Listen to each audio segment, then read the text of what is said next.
এন্দুর চিকের মারামারি নষ্ট করে বাসা বাড়ি। এন্দুর বলে চিকা ভাই চলো মোরা ভারত যাই, বাংলাদেশে থাকার জায়গা নাই। এন্দুরকে মারতে হবে, এ ক্ষতিকর জিনিস, একে মারিয়া ধ্বংস করতে হবে।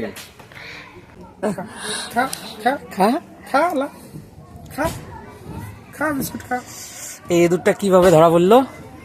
এই ইঁদুরটা প্রতিদিন আমার বিস্কুট খায়, আপেল খায়, কমলা কাটে। কমলা খাইতে পারে না, কাটি কাটি তুষ করে। আমি বুদ্ধি খাটে এটা নিয়ে আসছি। ঠিক আছে, নিয়ে আসা যার জন্য তো দেখা যাচ্ছে যে প্রতিদিন একটা করে ইঁদুর ধরা পড়তেছে। তারপর এখানে আমি সুপারি দেই, তারপর আলু দেই, দিয়ে রাখি যাই বাসায়। ঘুম থেকে এসে দোকান খোলার সময় দেখি এ বন্দি হয়ে আছে, তখন আমার মনটা ভালো হয়ে যায়। অবশ্য খুব খুশি খুশি লাগে যে আমি টাকা নষ্ট করি নাই, টাকা দিয়ে আমি একটা ভালো জিনিস কিনে নিয়ে আসছি দোকানের সেফটির জন্য। মানে দোকানের পণ্যগুলো সেফটি রাখার জন্য নিয়ে আসছি এগুলো।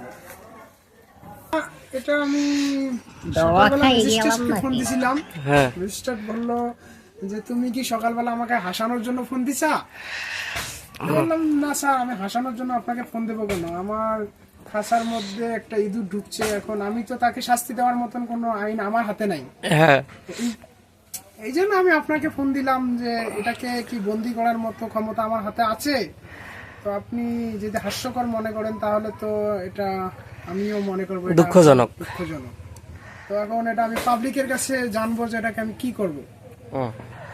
তাহলে এটা আর কি, এটা মেরে ফেলা উচিত, কারণ এটা তো ক্ষতিকারক। আচ্ছা, জীব হত্যা করা কি?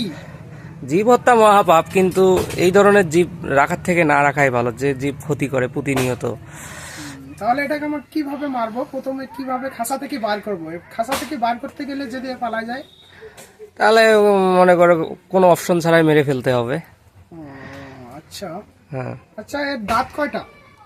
দাঁতগুলা ভেঙে দেওয়া হোক। আচ্ছা, এর দাঁত ভেঙে দিলে তো আর বিস্কুট, আপেল, কমলা এগুলো কাটতে পারবো না। দাঁত ভেঙে ছেড়ে দেওয়া হোক। আচ্ছা আচ্ছা, তো আমরা সেই একে মেরে ফেলা। আচ্ছা, এটা আমরা 10 জনের সামনে নিয়ে যাই, আপনি তাতে কি বলেন? নেওয়া যায়।